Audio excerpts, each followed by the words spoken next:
tantôt, mon message est contenu dans l'évangile selon Luc, au chapitre 15, versets 18 à 31. Mais je vous fais grâce de la lecture de tous ces passages, parce que je sais que tout le monde connaît la parabole de l'enfant prodigue. Il s'agit de cet enfant-là qui avait demandé de son vivant à son père à ce qu'il lui donne son héritage de son vivant. Et c'est ce qui fut fait. Son père lui avait donné son héritage. Alors qu'il vivait sous la protection de son père, lui il avait tout. Lui il avait préféré quitter son père pour aller vivre sa vie ailleurs, avec tout son héritage. Mais il se trouve, hélas pour celui-là, loin de son père, il a eu toutes les difficultés du monde, jusqu'à faire les choses qu'il ne fallait pas faire. Il a fini tout son héritage jusqu'à se retrouver aller commander du travail quelque part. Et là où il avait demandé son travail, il avait faim, il avait soif. Jusqu'à ce il a même demandé à manger les choses qui étaient réservées aux pourceaux. Donc c'est pour vous dire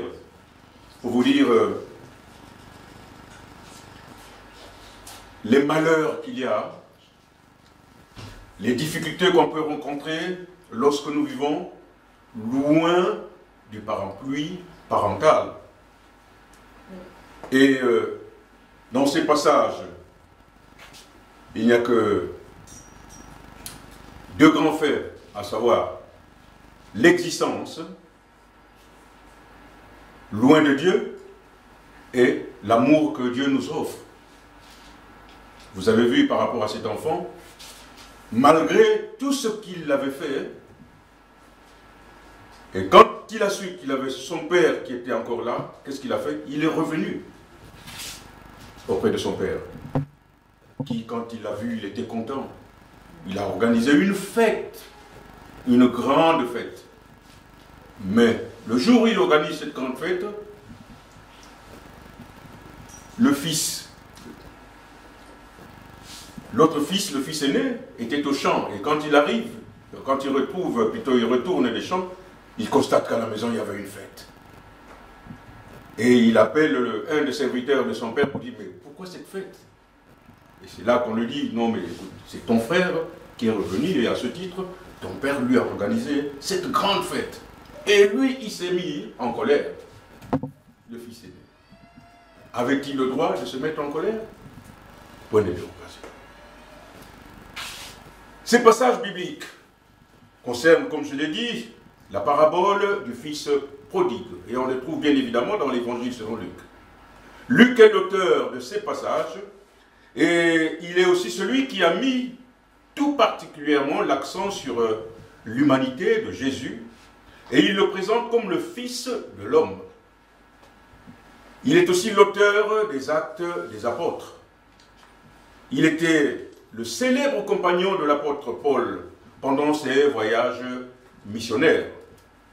Et c'est vers l'an 60, alors que l'apôtre Paul se trouve en prison à Césarée, que Luc écrit son évangile.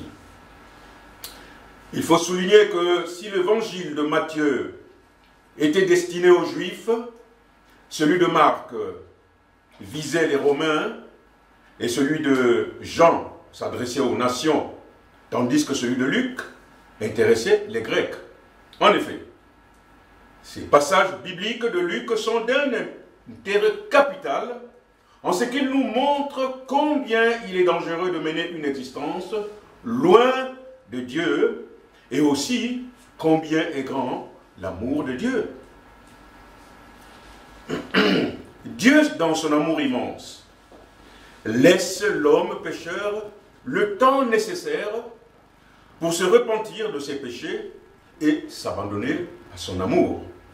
Ainsi, nous allons tour à tour examiner au prime abord les dangers auxquels l'homme est exposé en menant une existence sans Dieu, tandis que dans une dernière partie, nous traiterons de l'amour sans fin de Dieu. Et quels sont ces dangers auxquels l'homme est exposé lorsqu'il mène une existence loin de Dieu. La vie d'un homme sans Dieu est une vie truffée d'illusions en tout genre.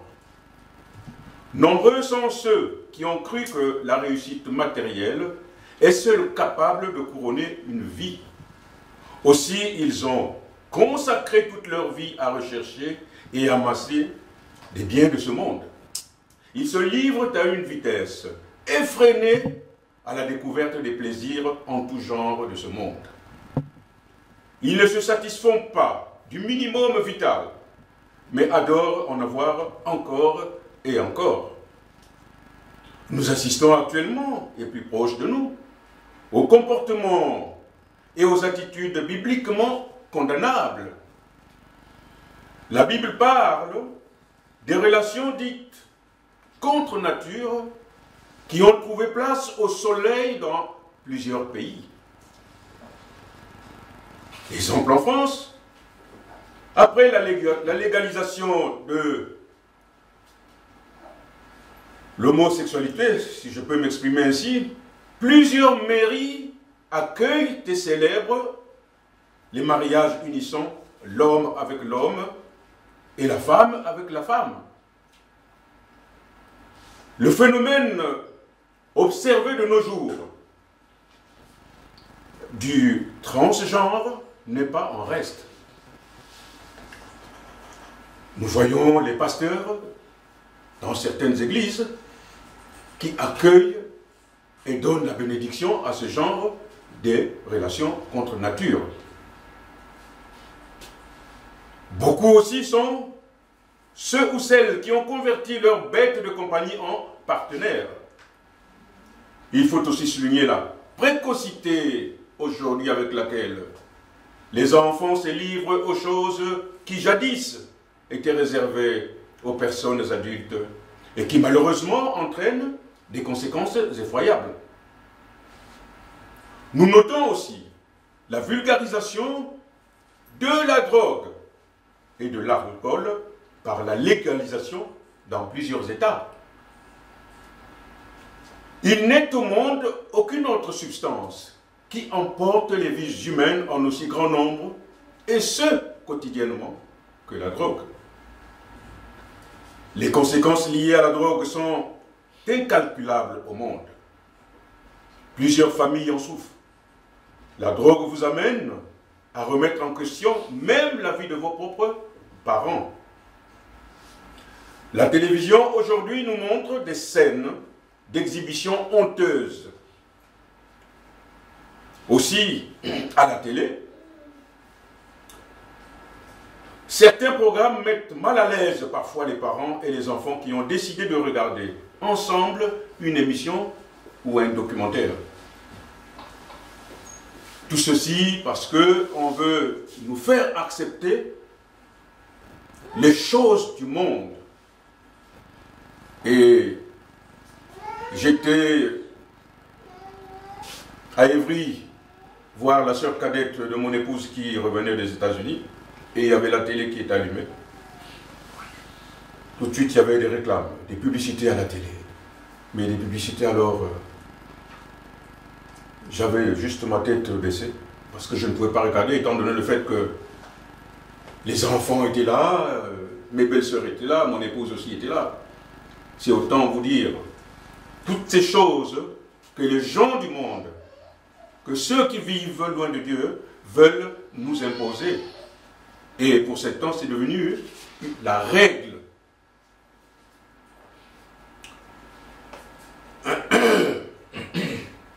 En effet, voilà en quelque sorte les dangers auxquels sont exposées toutes les personnes qui décident de vivre leur vie loin de Dieu.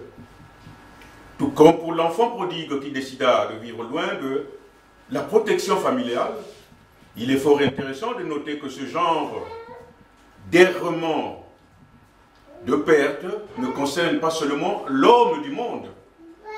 Plusieurs chrétiens ont fait l'objet, à un moment ou à un autre, de leur vie, de certaines tentations afin de goûter au plaisir qu'offre le monde. Et en l'espèce, plusieurs aussi ont quitté leur église pour aller se mettre à nouveau sous le joug des dieux étrangers parce qu'ils sont emportés par la vague des nouvelles doctrines. D'autres chrétiens mènent carrément une vie apostate, en menant une vie de débauche et rendant par la même occasion leur témoignage des plus mauvais. N'oublions pas, mes bien-aimés frères et sœurs, que nous sommes chrétiens et que le mot chrétien veut dire comme Christ. Nous avons la lourde responsabilité d'être dignes en toutes circonstances, de porter le nom de chrétien, car nous sommes des enfants de Dieu et nous savons tous que Dieu est saint. Ainsi, il nous échoit, il nous incombe d'éviter de nous faire enchaîner par le péché qui risque de rendre notre existence invivable parce qu'asservie à celui-ci, à savoir le péché. Mes bien-aimés frères et sœurs, lorsque vous êtes enchaînés par le péché, c'est lui qui vous entraîne au travers toutes les méandres qu'il veut vous amener. Et vous êtes esclave. Il est difficile pour vous de vous débarrasser d'un péché qui vous a amorcé.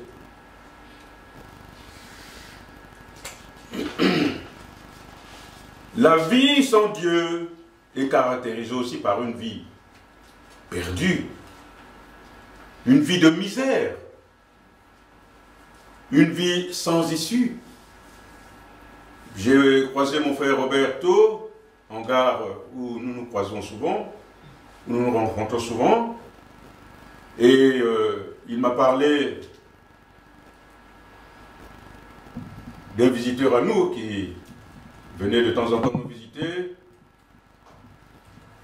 de son état actuel. Mais il se trouve que ce monsieur est dans un état déplorable. Mais nous le voyons. Mais est-ce que lui-même, il le voit? Je ne pense pas. Parce qu'il est accroché aux choses qui l'entraînent nécessairement à la perdition. Le matin, il suffit simplement que vous vous promeniez du côté de Franprix, que vous le voyez très tôt le matin, déjà avec une canette. Mais sa santé se désagrège. Lorsque vous le voyez physiquement, vous dites non, il a un problème ce monsieur. Même en dehors du problème spirituel qu'il peut avoir, physiquement vous sentez que il n'est pas en bonne santé. Les jambes prennent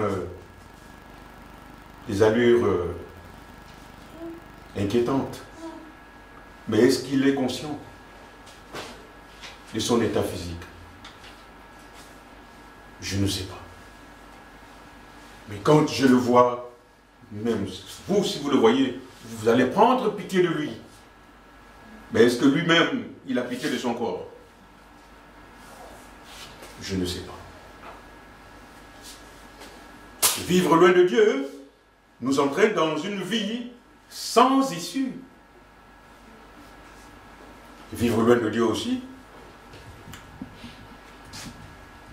nous amène à vivre les suicides qui sont un drame au quotidien, auquel on en parle peu. Combien de trains ne sont pas arrêtés au motif que quelqu'un s'est jeté sous un train? Et pourquoi? Et parce que ils sont, pour la plupart, dévorés par le problème et ils sont au pied du mur. Ils ne savent où aller. Et l'unique solution qu'ils ont, c'est d'abréger leur vie. Et de manière parfois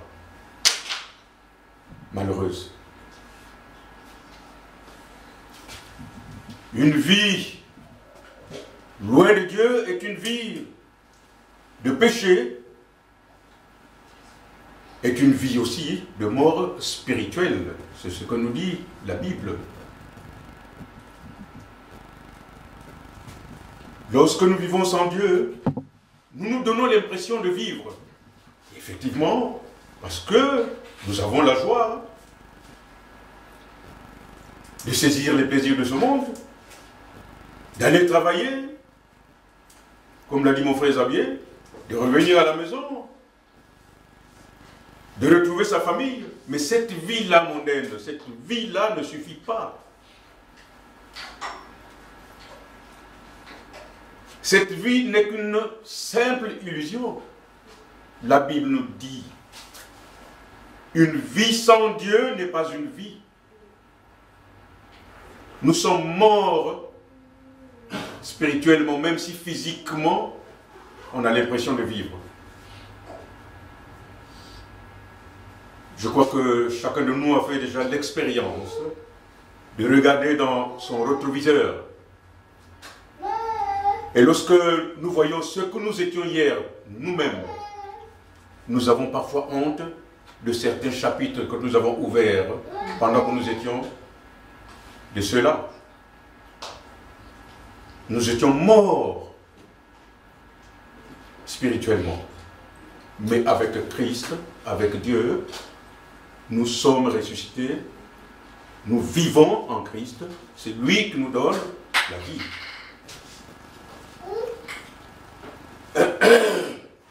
À cet effet, quelle est l'attitude qu'il faut avoir lorsque nous sentons que nous sommes au bout du rouleau? Il n'y a qu'une seule attitude à avoir. Et pour mes bien-aimés frères et sœurs, vous qui êtes là, vous connaissez cette attitude. C'est de marquer une halte et de regarder à Christ. Faire la repentance, revenir, rechercher la toiture parentale. En ce qui nous concerne, nous devons rechercher toujours Dieu. Nous devons nous arrêter à temps, revenir à la maison après avoir reconnu son péché, comme l'illustre si bien le verset 21 de l'évangile selon Luc, au chapitre 15, et demander tout simplement pardon à notre Seigneur Christ Jésus, qui est mort à la croix pour nous afin de nous sauver et nous donner la vie. Il offre à tout pécheur repentant son amour sans fin. Combien sommes-nous à nous repentir, demander pardon et revenir à Christ? Ce qui nous amène à notre dernière partie, à savoir l'amour de Dieu est sans fin. Après une repentance sincère de l'enfant auprès de son père, la Bible déclare au verset 22 à 24, je cite, « Mais le père dit à ses serviteurs, allez vite chercher un habit, le meilleur que vous trouverez, et mettez-le lui. Passez-lui une bague au doigt, et chaussez-le des sandales. Amenez le veau que nous avons engraissé et tuez-le. Nous allons faire un grand festin et nous réjouir. Car voici, mon fils était mort, et il est revenu à la vie. Il était perdu, je l'ai retrouvé. » Et ils commencèrent à festoyer dans la joie.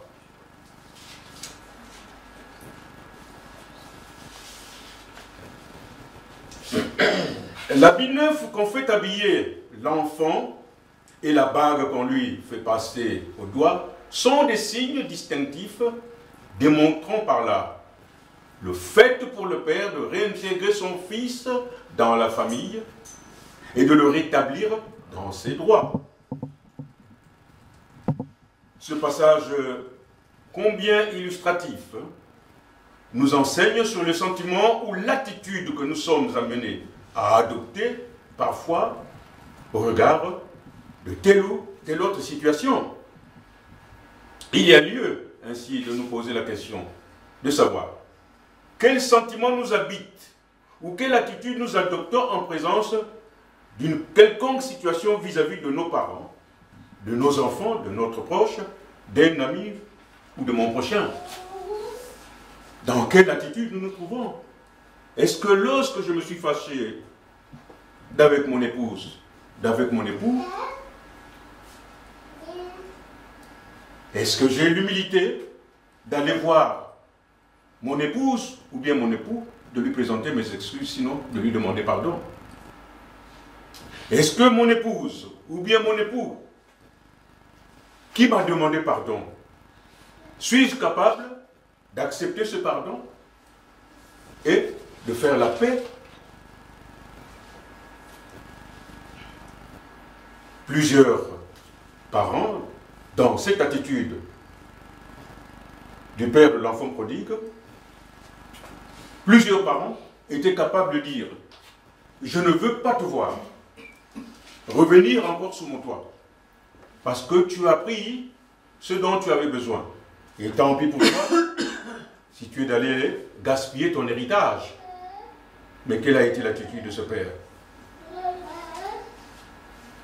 Il était heureux de voir, de retrouver son fils qui était parti. Pour lui, il était mort. Et quand il est revenu à lui, il était content de retrouver. Loin de son père, il était mort. Mais sous le parapluie parental, son père a dit « Laisse ton cadet, il était mort. » Avec nous, il a retrouvé encore sa vie. Tout comme nous, chrétiens, hors de Christ, nous sommes en vie, sans vie.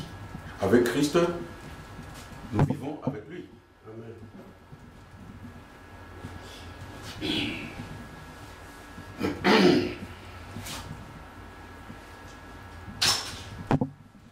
Il n'est toujours pas facile d'être dans la posture de ce père. C'est ce que je disais tantôt. Ce n'est pas évident. Beaucoup ont la difficulté de pardonner. Beaucoup aussi ont la difficulté d'accepter le pardon. Pourquoi? Parce que nous sommes envahis par notre ego, souvent surdimensionné. Alors qu'il suffit simplement de s'accorder, de demander pardon, d'accepter le pardon pour que les choses redémarrent à nouveau, que nous ayons la paix, même dans nos foyers, dans nos propres foyers.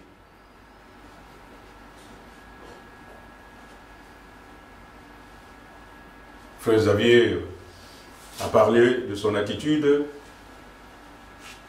avec sa femme. Ils se complètent à la maison. Si l'un fait la plonge, l'autre peut être en train de repasser. Et tout ceci pour eux, l'harmonie. Et nous avons tous besoin de cette harmonie.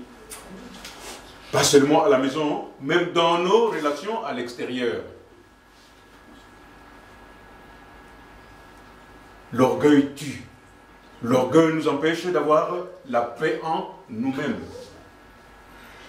Mais les enfants de Dieu ne devaient plus se comporter sous l'empire de l'orgueil.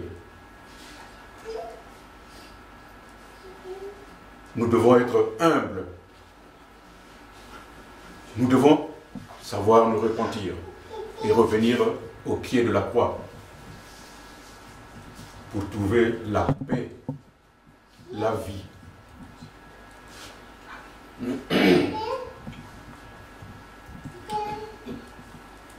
L'attitude du fils aîné a été une attitude ingrate vis-à-vis de son cadet qui revenait à la vie. Il ne voulait pas voir son cadet revenir. Parce que pour lui, il était parti, il a tout emporté. Et s'il revient, je risque de partager encore les mêmes bienfaits de mon père avec lui. Qu'est-ce qu'il vient foutre? Je m'excuse de ce terme. Qu'est-ce qu'il vient faire encore? Mais son père, compatissant, bienveillant, dit, tu ne dois pas te comporter comme ça. Laisse ton frère être perdu, mais il est revenu à la vie. Tu dois toi aussi te réjouir.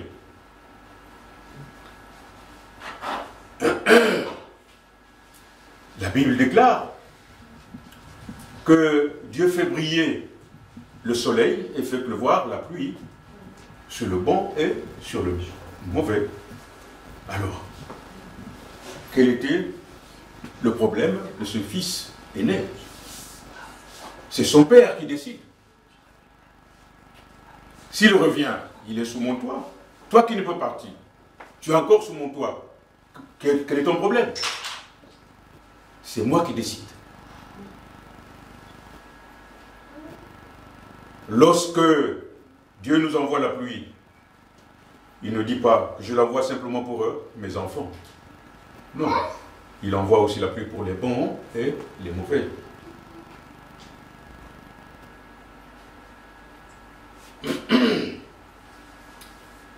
Le Père et le Fils ne sont pas dans la même dimension, parce qu'ils n'ont pas la même vision des choses. Le Père incarne l'amour de Dieu. Dieu qui est dans la joie parce qu'une âme perdue vient à lui. Tandis que le second Fils représente ce que sont les hommes en général. Haineux, égoïstes, envieux, jaloux, dépourvus de Dieu, et manquant d'amour. La parole de Dieu déclare dans la première épître de Jean au chapitre 5 et au verset 11, 12 et 19 à 21, je cite. Or, voici ce témoignage. Dieu nous a donné la vie éternelle, et cette vie est dans son Fils.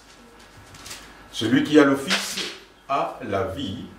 Celui qui n'a pas le Fils de Dieu n'a pas la vie. Nous savons que nous sommes de Dieu et que le monde entier est sous la puissance du mal.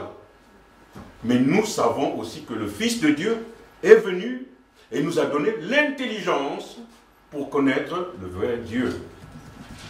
Et nous sommes unis au vrai Dieu si nous sommes unis à son Fils Jésus-Christ. Celui qui est le vrai Dieu et la vie éternelle. Petits enfants, gardez-vous des idoles. En somme, mes bien-aimés, je nous exhorte à demeurer fermes dans la foi en notre bien-aimé Seigneur et Sauveur, Christ Jésus. Il a dit aussi que là où il sera, nous y serons aussi. Et que dans la maison de son Père, il y a plusieurs demeures. Ainsi, chacun de nous a sa place. Amen. Prions. Seigneur, nous te remercions pour ces passages que tu as bien voulu me mettre dans ton cœur. Bénis mes frères et sœurs en Christ qui sont dans ta maison ce matin. Bénis aussi ceux et celles qui ne sont pas pour des raisons, Seigneur, que toi seul connais. Dispose toujours nos cœurs à être à l'écoute de tous ces messages et montre-nous, sinon aide-nous à les mettre en pratique dans nos vies de tous les jours. Merci Seigneur pour ton amour. Ainsi j'ai prié au nom puissant et merveilleux de Jésus-Christ de Nazareth, Fils unique et bien-aimé du Père Tout-Puissant. Amen. Amen.